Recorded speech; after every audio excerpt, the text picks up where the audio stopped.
जय हिंद दोस्तों, बहुत बहुत स्वागत है हमारी इस इन्फॉर्मेटिव वीडियो के अंदर। अगर आप एक एनआरआई हैं यानी कि नॉन रेजिडेंट इंडियन, आपका पासपोर्ट तो भारत का बना हुआ है लेकिन आप भारत से बाहर रहते हैं, हो सकता है पढ़ाई के लिए, जॉब के लिए, बिजनेस के लिए, किसी भी पर्पज के लिए गए हों और दोस्तों एक पर्टिकुलर टाइम से ज्यादा आप बाहर रहते हैं तो आप एक एनआरआई कहलाते हैं। आपने अभी देखा भी होगा, रिसेंट के अंदर इनकम टैक्स डिपार्टमेंट ने बहुत सारे एनआरआई लोगों को मेल भेजी थी कि आपके फॉरेन की इनकम हमारे को डेटा मिला है, आपके अंदर फॉरेन की कोई एसेट है। तो दोस्तों आज इस वीडियो के अंदर हम बताएंगे आपका 2026 स्टार्ट हो चुका है, 2026 के अंदर कब एनआरआई व्यक्ति को इंडिया के अंदर इनकम टैक्स रिटर्न भरनी होती है, कब उनको टैक्स पे करना होता है, कितना टैक्स पे करना होता है। दोस्तों इस वीडियो को आप कौन सी कंट्री से देख रहे हैं वो हमें कमेंट करके जरूर बताएं, और कोई डाउट क्वेरी क्वेश्चन हो तो कमेंट करके हमसे पूछ सकते हैं, और किसी भी तरह की कोई प्रोफेशनल हेल्प चाहिए हो वो भी आप हमारे दिए गए कॉल मैसेज नंबर पर जो है कॉल मैसेज व्हाट्सएप कर सकते हैं या आप हमें ईमेल भी कर सकते हैं। तो देर ना करते हुए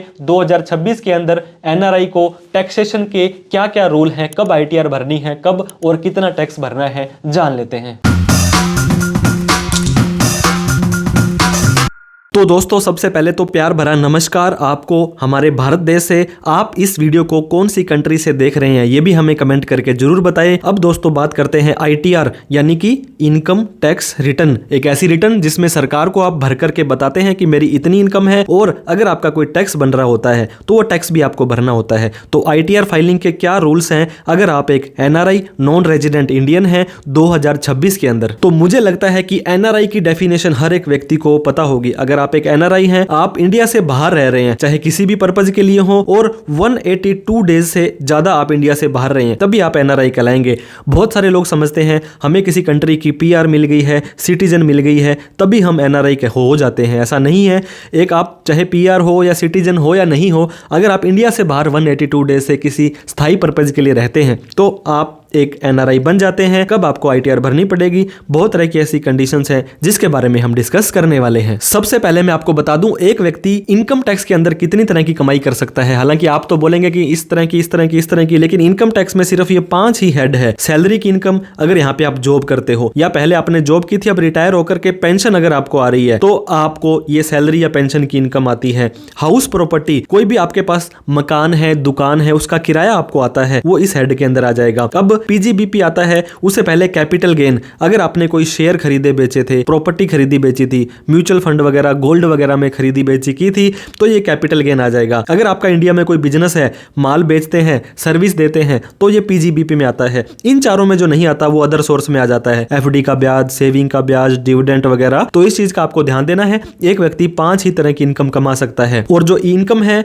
वो कैसे आ सकती है आप यहाँ पे देख सकते हैं। इनकम अर्न इन इंडिया, मतलब भारत के अंदर ये कमाई की है। इनकम सोर्स इन इंडिया, उसका सोर्स इंडिया से आया था। Income derive in India, India के अंदर उसको डिराइव किया गया है। इन तीनों कंडीशंस में इंडिया के ऊपर ही टैक्स देना पड़ता है। अब हमने शुरू में आपको 2026 बताया था, 31 दिसंबर 2025 को आपका कैलेंडर ईयर तो खत्म हो गया है, लेकिन इनकम टैक्स जो चलता है ये फाइनेंशियल ईयर वाइज चलता है। इस फाइनेंशियल ईयर की जो आईटीआर होती है वो अगले ईयर की असेसमेंट ईयर में भरनी होती है। 1 अप्रैल 25 से लेकर के 31/3/26 फाइनेंशियल ईयर 25-26, और उसका असेसमेंट ईयर 26-27 होता है। ये साल अभी तक खत्म हो जाएगा 31 मार्च 2026 को, तब जाकर के आपको सरकार को बताना पड़ता है। अब बैंक अकाउंट के अंदर आपकी इनकम आती है, बहुत सारे लोग कैश में लेते हैं। कैश में आपको पता है हर एक रिस्ट्रिक्शंस होती है। एक NRE non resident external account होता है, इसकी इनकम को टैक्स फ्री माना जाता है। NRO account non resident ordinary account होता है,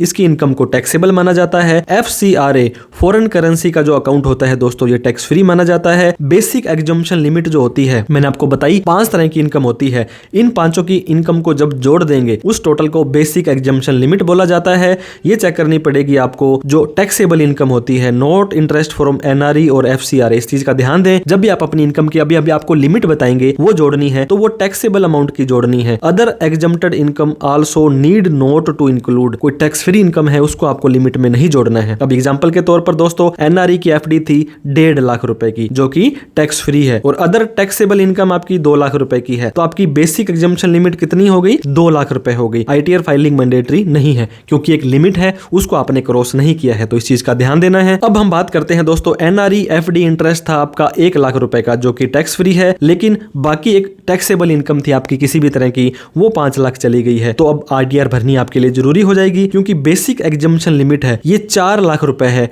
न्यू टैक्स रिजीम में फाइनेंशियल ईयर 25-26 के लिए। तो आईटीआर फाइलिंग मैंडेटरी हो जाने वाली है, तो इस चीज का ध्यान दें जब भी आपकी इनकम एक बेसिक एग्जम्पशन लिमिट से क्रॉस कर जाती है। लेकिन इसके अलावा भी कुछ और क्राइटेरिया है दोस्तों। आईटीआर फाइलिंग मैंडेटरी अगर ग्रोस टोटल इनकम आपकी क्रॉस कर जाती है बेसिक एग्जम्पशन लिमिट से, इंडियन सोर्स ऑफ इनकम होनी चाहिए, सेम लिमिट एनआरआई के लिए और सेम लिमिट इंडियन रेजिडेंट के है। इंडिया से बाहर कोई भी इनकम आ रही है दोस्तों, उस इनकम को आपको इस बेसिक एग्जम्पशन लिमिट में ऐड नहीं करना है। अब ये बेसिक एग्जम्पशन लिमिट क्या है? ये आपको मैंने बताया 4 लाख रुपए है अगर आप न्यू टैक्स रिजीम में जाते हैं, और सिर्फ 2.5 लाख रुपए है अगर आप ओल्ड में जाते हैं। ओल्ड में आपको डिडक्शंस और एग्जम्पशंस मिल जाती है, एटीसी की, एलआईसी वगैरह की छूट आप भी ले सकते हैं। लेकिन दोस्तों ये 4 लाख रुपए की छूट, आपने ये भी सुना होगा कि 12 लाख रुपए तक तो इनकम टैक्स फ्री हो गई है, लेकिन एज ए एनआरआई आपको ज्यादा खुश होने की जरूरत नहीं है। अब मैं इनकम बताऊं, एक नॉर्मल इनकम होती है, एक स्पेशल रेट की इनकम होती है, एक सुपर स्पेशल रेट की इनकम होती है। अब ये क्या होती है, इसको भी मैं आपको तीनों ही इनकम का डिटेल में बताने वाला हूं। एक नॉर्मल रेट की इनकम, ऐसी इनकम जिस पे स्लैब रेट के हिसाब से टैक्स लगता है। आपने देखा होगा 4 लाख से 8 लाख पर 5%, 8 लाख से 12 लाख पर 10%, 12 से 16, यहाँ पे 4-4 बढ़ते जा रहे हैं, यहाँ पे 5-5% बढ़ता जा रहा है। अगर आपको सैलरी या पेंशन की इनकम आती है, रेंटल इनकम, किराए की इनकम आती है, बिजनेस की इनकम आती है, या कोई ब्याज डिविडेंड की इनकम आती है, ये नॉर्मल इनकम कहलाती है। स्पेशल इनकम के अंदर लॉन्ग टर्म कैपिटल गेन, आपको पता होगा 12.5% का टैक्स आपको देना पड़ता है। मोस्ट ऑफ द केसेस में लोग समझते हैं कि हमें 1.25 लाख रुपए की एग्जम्पशन भी है, लेकिन वो सॉफ्टवेयर के द्वारा नहीं दी जाती है। शॉर्ट टर्म कैपिटल गेन है, यहाँ पे आपको 20% का टैक्स देना पड़ता है दोस्तों। तो ये स्पेशल रेट की इनकम, क्योंकि यहाँ पे स्पेशल टैक्स रेट लगते हैं। अब एक सुपर स्पेशल इनकम है, वैसे तो ये इंडियन कॉन्टेक्स्ट में बात करें, अगर आप किसी भी तरह की कोई लॉटरी की इनकम कमा रहे हो, crypto currency, gaming, casual income, कोई भी विनिंग ऑनलाइन वगैरह की कमाते हो, तो इस कैटेगरी के अंदर आ जाती है। अब टैक्स रेट की बात कर लें दोस्तों, ये जो टैक्स रेट हम आपको बता रहे हैं, ये नॉर्मल इनकम के लिए बता रहे हैं। नॉर्मल इनकम में क्या क्या आ रहा था, यहाँ पे आप फिर से देख लीजिए, सैलरी, रेंट, बिजनेस और ब्याज डिविडेंड वगैरह अगर आपका आता है, और आप ओल्ड टैक्स रिजीम में जाते हैं, तो 2.5 लाख रुपए तक आपके लिए माफ है। 2.5 से 5 पर 5% का टैक्स देना है, 5 से 10 पर 20%, 10 लाख से ऊपर 30% का टैक्स आपको देना पड़ेगा। आपके पास एक और ऑप्शन है, आप न्यू टैक्स रिजीम में जा सकते हैं, जहां पे 4 लाख रुपए तक आपको कोई भी टैक्स नहीं देना है। लेकिन दोस्तों ये 4 लाख रुपए कौन से हैं? नॉर्मल इनकम वाले हैं। 4 लाख से 8 लाख पर 5% का टैक्स देना है, 8 से 12 पर यहाँ पे आपको दोस्तों। अब हम बात कर लेते हैं दोस्तों, 4 लाख रुपए तक तो आपको नील है, यानी कि 0 रुपए टैक्स देना है। लेकिन ये 4 लाख रुपए आपकी नॉर्मल रेट ऑफ इनकम है। 4 लाख से 8 लाख पर 5% का टैक्स देना है, 8 लाख से 10 लाख पर 10% का टैक्स देना है, 8 लाख से 12 लाख पर 12 लाख से 16 लाख पर आपको 15% का टैक्स देना है, 16 से 20 पर आपको 20% देना है, 20 से 24 पर आपको 25% देना है, 24 लाख से ऊपर इनकम होने पर आपको 30% का टैक्स देना पड़ेगा। तो ये जो स्लैब रेट है आपकी दोस्तों, इसके हिसाब से आपको टैक्स देना रहेगा अगर आपकी कोई भी नॉर्मल रेट की इनकम आती है। लेकिन ये इनकम क्राइटेरिया तो हो ही गया, लेकिन there are some other limits when NRI need to file ITR. अगर आपकी इनकम बेसिक एग्जम्पशन लिमिट से ज्यादा नहीं है, तो भी आपको आईटीआर भरनी पड़ेगी। और बहुत सारे लोग पूछ रहे थे, सर 12 लाख रुपए वाली इनकम का क्या हुआ? इन न्यू टैक्स रिजीम में अगर आपकी ओवरऑल इनकम 12 लाख रुपए तक है, तो नॉर्मल व्यक्ति जो है, इंडियन है, उसको तो 87A की रिबेट मिलती है और 60,000 का जो टैक्स बनता है वो माफ हो जाएगा। लेकिन अनफॉर्चुनेटली एनआरआई के लिए ये 87A की रिबेट नहीं मिलने वाली है। टैक्स देना पड़ेगा आपको 4 लाख से ज्यादा अगर आपकी इनकम हो जाती है, नॉर्मल रेट वाली इनकम। अगर आपकी सुपर इनकम है, सुपर रेट इनकम क्या होती है दोस्तों, जो कि लॉन्ग टर्म शॉर्ट टर्म है, या सुपर स्पेशल आ जाती है, जिसके अंदर आपकी लॉटरी, क्रिप्टो, डिविडेंड, ये लॉटरी, क्रिप्टो वगैरह, गेमिंग वगैरह की आ जाती है, तो आपको अनफॉर्चुनेटली इस 4 लाख रुपए की लिमिट का भी फायदा नहीं मिलने वाला है। फिर आपके लिए 1 रुपए के बाद ही टैक्स देना पड़ेगा। अगर आप करंट अकाउंट इंडिया में यूज करते हैं और इस करंट अकाउंट में 1 करोड़ से ज्यादा का डिपॉजिट हो गया, चाहे 1 हो या 1 से ज्यादा हो, तो आपको इनकम टैक्स की रिटर्न भरनी मैंडेटरी है। सेविंग बैंक अकाउंट में 50 लाख से ज्यादा का डिपॉजिट हो गया तब भी आपको ITR भरनी मैंडेटरी हो जाएगी। बिजली का बिल पूरे साल में 1 लाख से ज्यादा का भर देते हो तो ये 7th प्रोविजो सेक्शन 139(1) का आपको बोलता है ITR भरनी मैंडेटरी है। ओल्ड टैक्स रिजीम के अंदर डिडक्शंस और एग्जम्पशंस लेनी है जैसे कि ATC,